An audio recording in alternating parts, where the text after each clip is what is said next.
છે અમારા ત્યાં સુધી આમ અમૃતજી બેઠા છે, આ બધા છે ને એક બનીને મદદ કરે છે. એમાં મેં કહ્યું એમ નાનું પક્ષી પાંદડું લઈને જતું હતું તો જાંબુવન જેવા મોટા ડુંગરા લઈને નાખતા હતા. બળદેવજી ડુંગરા લઈને આવે તો આપણે પાંદડું લઈને પણ જવાનું. અને કોઈ એ સેતુ બનતો હતો ત્યારે કોઈ ખિસકોલી ધૂળમાં આળોટીને ત્યાં જઈને આડી પડતી હતી. કોઈ કહ્યું તું શું કરે છે? કે મારી પાસે બીજું નથી પણ આ રૂવાટી છે એના ઉપર કઈક ધૂળ ચોટે, ત્યાં સેતુમાં જઈને આડી પડું તો થોડીક ધૂળ પડે તો મારું પણ યોગદાન રહે.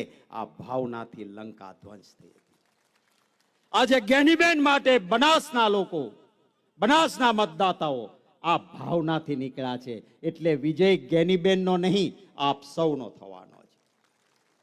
હમણાં અમારા જિગ્નેશભાઈ કહેતા હતા ને, સામાન્ય માણસનું પ્રતિનિધિત્વ